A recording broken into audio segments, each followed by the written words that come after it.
Morning students, आतिशबानी विज्ञान उच्च माध्यमिक विद्यालय की ओर से कक्षा 12 की हिंदी की कक्षा में मैं आप सभी का स्वागत करती हूँ। हम पढ़ रहे हैं आपकी जो पाठ्य पुस्तक है आरोह है भाग 2 सेकंड गद्य खंड, जिसमें पाठ संख्या 4 जो है जिसके लेखक हैं फणीश्वर नाथ,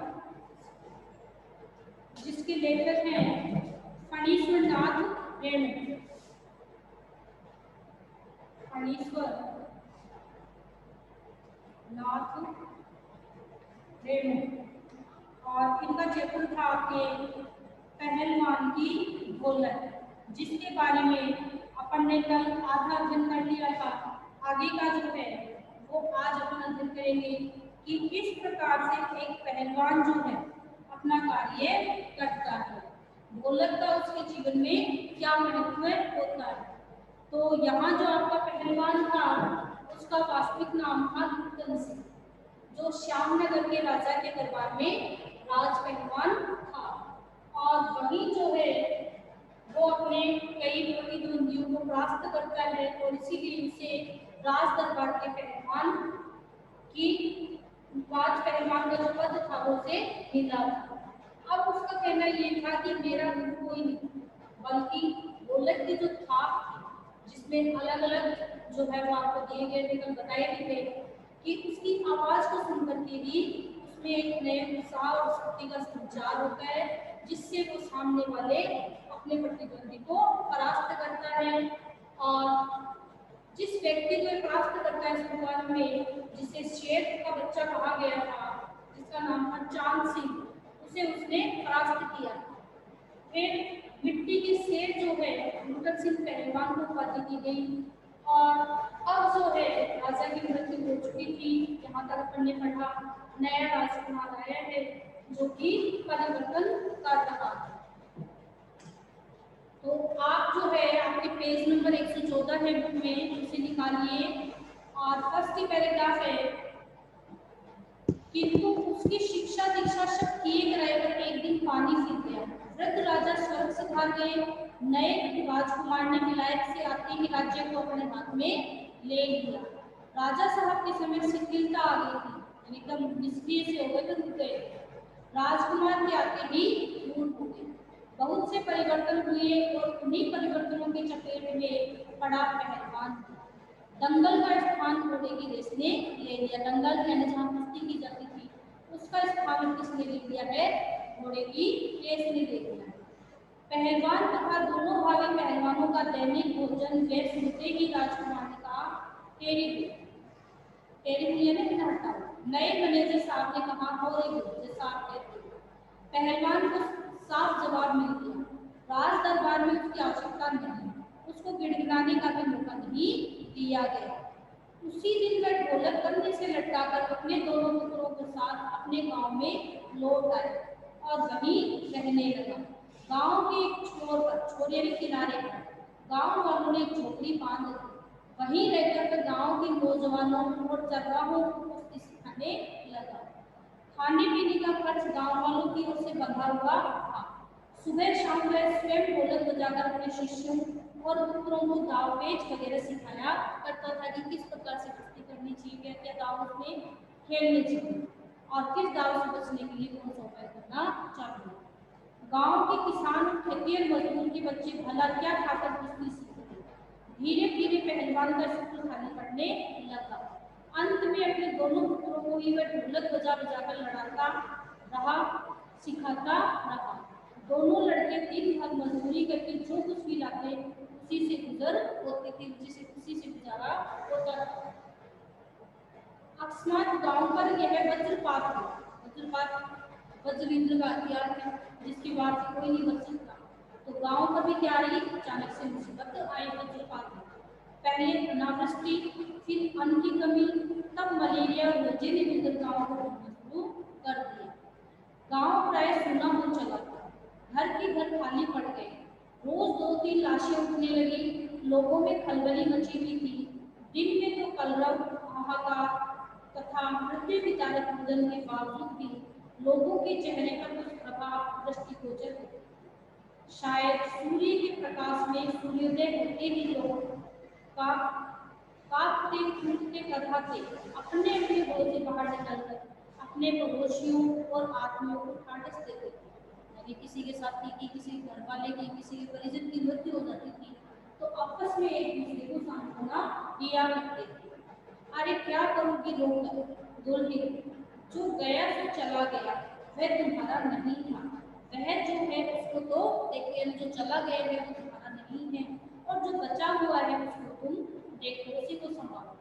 भैया घर में मुर्दा रखकर कब तक रहोगे? कफन कफन की क्या जरूरत है? दे आओ नदी में किया जाए। किंतु सूर्यास्त होते ही जब लोग अपनी अपनी झोपड़ियों में घुस जाते तो चूं भी नहीं करते। उनके बोलने की शक्ति भी जाती रहती थी, यानी खाने पीने को कुछ था ही नहीं और बीमारी के कारण उनका शरीर क्षीण हो गया था, तो उनकी आवाज में भी निकलती थी। पास में दम तोड़ते हुए पुत्र को अंतिम बार बेटा कहकर पुकारने की भी हिम्मत माताओं की नहीं होती थी। रात्रि की विभीषिका को सिर्फ पहलवान की ढोलक की ललकार को चुनौती देते रहते थे। रात्रि की विभीषिका, विभीषिका किसको कहोगे? तो रात्रि का जो घना सन्नाटा था उसे सिर्फ पहलवान की जो ढोलक है वही ललकार चुनौती देती थी कि उस रात के वातावरण में उसकी ढोलक ही बजती थी।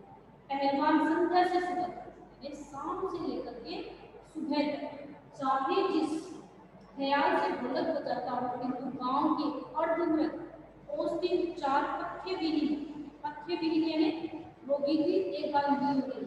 प्राणियों में वह संजीवनी शक्ति ही बढ़ती थी, यानी उन्हें उत्साह का संचार करती थी।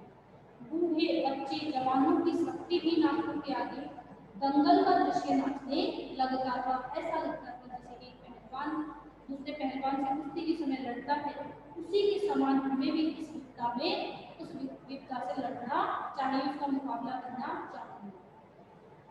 स्पंदन शक्ति शून्य स्नायुओं में भी बिजली दौड़ा, यानी नसों में दोबारा जो शांत हो चुकी थी, शून्य हो चुकी थी, उनमें भी एक बार के लिए शक्ति का संचार होने लगता था। अवश्य ही ढोलक की आवाज में न तो बुखार हटाने का कोई गुण था, न महामारी की सर्वनाश शक्ति को रोकने की शक्ति, पर इसमें संदेह नहीं है कि मरते हुए प्राणियों को आंख मूंदते समय कोई तकलीफ नहीं होती थी, मृत्यु से वे डरते नहीं थे, यानी जिनकी मौत नजदीक होती थी वो भी उसकी ढोलक की आवाज सुन करके निडर हो जाया करते थे और आराम से बिना डरे, ये नहीं कि वे मृत्यु के आगे डर जाते घबरा जाते, बल्कि एक हिम्मत के साथ उनकी मृत्यु होती और वो मृत्यु का मुकाबला करते, मृत्यु से सामना करते। जिस दिन पहलवान के दोनों बेटे क्रूर काल की चपेटाघात में बुरा काल, तो काल यानी मृत्यु, तो उसके जो दोनों बेटे थे उनकी भी मृत्यु हो गई, वो भी उस बीमारी की चपेट में आ गई। ऐसा है वेदना से छटपटाते हुए दोनों ने कहा था, बाबा उठा पटक दो वाला ताल बजाओ, यानी जब उनकी मृत्यु नजदीक थी तो उन्होंने उठा पटक दो वाला ताल जो है वो बजवाया। चट्टाक चटधा चट्टाक चटधा, सारी रात ढोलक पीटता रहा पहलवान, बीच बीच में पहलवानों की भाषा में उत्साहित भी करता रहा, मारो बहादुर मारो बहादुर। प्रातः काल उसने देखा उसके दोनों बच्चे जमीन पर निस्पंदन पड़े, दोनों पेड़ के बल खड़े हुए थे, एक ने दांत से थोड़ी मिट्टी खोद ली थी, एक लंबी सांस लेकर पहलवान ने मुस्कुराने की चेष्टा की थी, दोनों बहादुर गिर पड़े। उस दिन पहलवान ने राजा श्यामानंद की दी हुई रेशमी जांघिया पहनी, सारे शरीर में मिट्टी मलकर थोड़ी कसरत की, फिर दोनों पुत्रों को कंधे पर लादकर नदी में बहा आए। लोगों ने सुना तो दंग रह गए, आश्चर्यचकित रह गए, कितनों की हिम्मत टूट गई, किंतु रात में फिर पहलवान की ढोलक की आवाज फटती की भांति सुनाई पड़ी, यानी उसके दोनों बेटों की मृत्यु हो गई, फिर भी पहलवान जो है वो घबराया नहीं, उसने अपनी हिम्मत नहीं छोड़ी और अगले दिन वापस से उसी तरीके से संध्या के समय उसने अपनी ढोलक बजानी शुरू की। लोगों की हिम्मत दुगनी बढ़ गई कि देखो उसके बेटे गए फिर भी उसी हिम्मत के साथ वो बजा रहा है, तो हमें भी हिम्मत रखनी चाहिए, साहस रखना चाहिए। सतप्त पिता माताओं ने कहा, सतप्त पिता माताओं ने यानी जो सिद्ध दोनों पहलवान बेटे मर गए हैं, पर पहलवान की हिम्मत को देखो, 1.5 हाथ का कलेजा है, उसका दिल इतना बड़ा है जिसने इतने बड़े असहाय दुख को सहन किया है और अब जो है वो ये कार्य भी करने लगा। 4-5 दिनों के बाद एक रात को ढोलक की आवाज नहीं सुनी। 4-5 दिन तक तो बजाई, लेकिन एक रात के बाद ढोलक की आवाज सुनाई नहीं, ढोलक नहीं बोली। पहलवान के कुछ दिलेर किंतु रुग्ण शिष्यों ने प्रातः काल जाकर देखा, पहलवान की लाश चित पड़ी है। पहलवान की लाश चित पड़ी है अर्थात पहलवान की भी मृत्यु हो चुकी है। आंसू पोंछते हुए एक ने कहा, गुरुजी कहा करते थे कि जब मैं मर जाऊं तो चिता पर मुझे चित्त नहीं, पेड़ केवल सुलाना। मैं जिंदगी में कभी चित्त नहीं हुआ और चिता सुलगाने के समय में ढोलक बजा देना, मैं आगे बढ़ नहीं सकता। तो ये पहलवान की आपकी इच्छा थी कि जब उसे चिता पे लेटाया जाए तो उसे पेड़ केवल लेटाया जाए और ढोलक की आवाज सुनाई जाए उसे।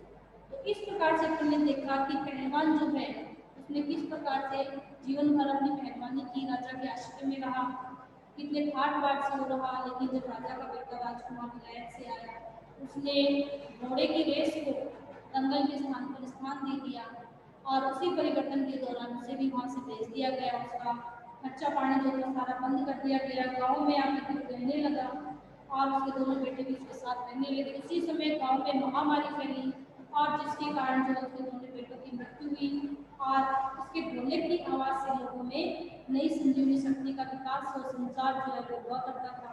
अचानक एक दिन ढोलक की आवाज नहीं सुनाई दी, तब लोगों ने सूरज जाकर के देखा तो पहलवान की भी मृत्यु हो चुकी थी। अब है आपके प्रश्न पाठ के साथ। कुश्ती के समय ढोल की आवाज और मुक्तन के दाव पेच में क्या तालमेल था? पाठ में आए भिन्नात्मक शब्द और ढोल की आवाज आपके मन में कैसी ध्वनि पैदा करती है? उन्हें शब्द कीजिए, शब्दबद्ध कीजिए। तो आपने इसमें देखा कि स्टार्टिंग में मैंने आपको बताया था कि किस किस तरीके की जो आवाजें हैं वो ढोलक से निकली हैं, क्या क्या उनका अर्थ है। तो ये आपको बताना होगा कि कुश्ती के समय ढोल की आवाज गुरु का सा कार्य करती थी लुटन के लिए, और जब वो दाव खेलता था तो उससे बचने के लिए जो है उस ढोलक की ध्वनि जो है वो उसमें एक नई शक्ति का संचार किया करती थी। तो उस ढोलक की आवाज कौन कौन सी थी? चटदा गिरदा चटदा गिरदा, आजा गिरजा, चटाक चटदा चटाक चटदा, यानी उठदा दे पटक दे। तो इस प्रकार से आपके जितनी भी ढोलक की आपकी जो आवाजें आई हैं वो और उसके सामने इसका अर्थ आपको पता होना चाहिए, क्योंकि किसी एक को लेकर के भी आपको प्रश्न दिया जा सकता है। तो ये सभी जो आवाजें हैं इसमें गुरु का सा कार्य करती, उसे मार्ग दिखाती और बचने के उपाय बताती थी। तो ये जितने भी 4-5 आपके आए हैं तो इसके भी है ढाक देना, ढाक देना, ढाक देना, ढाक देना, यानी वहाँ पट्टे। और इसी के साथ जो है आपके बहुत सारी आवाजें चटदा गिरदा, आजा गिरजा, इस तरीके के जो शब्द हैं तो उसमें आए। ढाक देना, तिरकट देना, ढाक देना, तिरकट देना, गाँव काटो बाहर निकलो, गाँव काटो बाहर निकलो। इस प्रकार से ये 5 या 6 तरह की जो आपकी ढोलक की बातें बताई गई हैं, आवाज के बारे में बताया गया है, उसका क्या अर्थ है उस ध्वनि का, तो उन सब के बारे में बताना है। इनको सुन करके आपके जो नूतन सिंह पहलवान है उसके मन में एक नई शक्ति का संचार होगा और एक गुरु के भांति ढोलक जो उसका मार्गदर्शन करती और वो सामने वाले को। प्रश्न संख्या 2, कहानी के किस किस मोड़ पर नूतन के जीवन में क्या क्या परिवर्तन आया? तो कहानी के प्रारंभिक में आपने देखा कि किस प्रकार से छोटी सी उम्र में उसके पिता की मृत्यु हो जाती है और उसके बाद जो है उसकी सास उसका पालन पोषण करती है। उसी समय जो है वो कुश्ती के जो दाव पेच वो सीखने लगता है, मेले में जाता है जहाँ श्यामनगर में दंगल है, और वहीं पर वो क्या करता है, चांद सिंह नाम के जिसे टाइटल मिला हुआ था शेर के बच्चे नामक पहलवान को ललकारता है, उसे हरा देता है। उसी समय श्यामनगर के दंगल में श्यामनगर के राजा से राज पहलवान घोषित किया। और उसी तरीके से बाद में जब परिवर्तन बड़े ठाट बाट से वहाँ रहने लगा 15 वर्ष तक, 2 बेटे भी उसके हुए, और उसके बाद जब राजा का बेटा राजकुमार राजा बना तो उसने परिवर्तन किया, तो उसे वहाँ से भेज दिया, उसका खाना पीना सब खर्चा पानी बंद कर दिया, गांव आके रहने लगा। महामारी की चपेट में वो आया और वहाँ भी उसने ढोल जो है बजाना नहीं छोड़ा। बेटों की मृत्यु के बाद भी निरंतर बजाता रहा। जिससे गांव के लोगों में नई संजीवनी शक्ति का विकास होगा, संचार होगा और अंत में को प्राप्त होगा। तो इस प्रकार से इसमें कई परिवर्तन जो है पहलवान के जीवन में आएगा।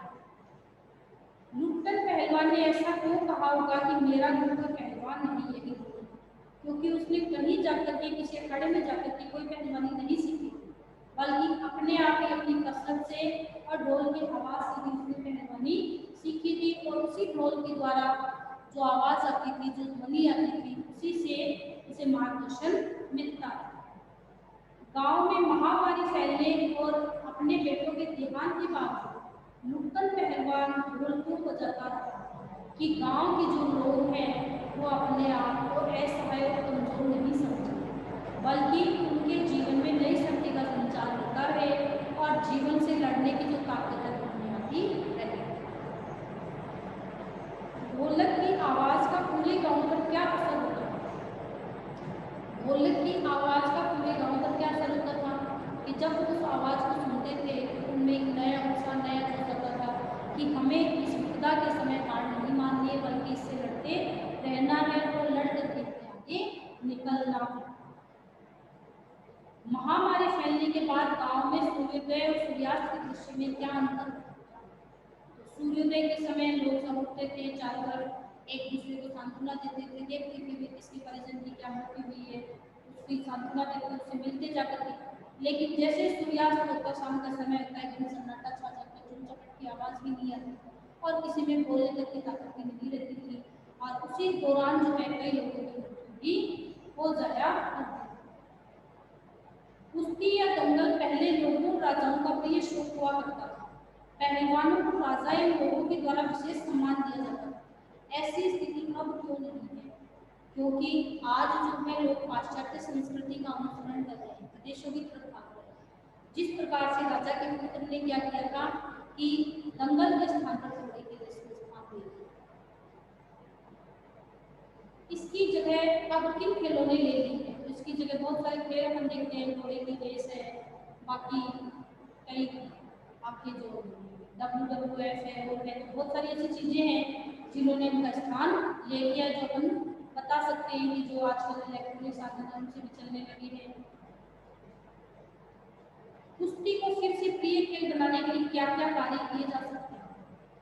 तो इसको प्रिय खेल बनाने के लिए पहलवानों को सरकार की तरफ से प्रोत्साहित किया जाना चाहिए, उन अपने देख रेख में रखना चाहिए, उन्हें पूरा मौका मिलना चाहिए अपने कार्य को करने का और अपने कौशल को दिखाने का, और उन्हें प्रोत्साहित करना चाहिए उपहार वगैरह दे करके, और लोगों का जो रुझान है ज़्यादा से ज़्यादा उसको बढ़ाना चाहिए। आशय स्पष्ट करें। आकाश में टूटकर यदि कोई भावुक तारा पृथ्वी पर जाना भी चाहता तो उसकी ज्योति और शक्ति रास्ते में ही शेष हो जाती, अन्य तारे उसकी भावुकता जो है सफलता पर खिलखिलाकर हंस रहे। आशय स्पष्ट करना तो इसका अर्थ बताना ही मुमकिन होगा कि किस प्रकार से अपन देखते हैं कि आकाश से कोई तारा टूटता है तो कुछ समय बाद ही उसका जो प्रकाश है, उसकी जो ज्योति है वो क्षीण हो जाती है और एकदम से वो दिखाई नहीं देता। उसी प्रकार से बीमार व्यक्ति जो होता है तो कुछ एक समय बाद ही उसकी शक्ति जो क्षीण हो जाती है और धीरे धीरे जो है वो अस्त होने लगता है, उसकी मृत्यु हो जाती है।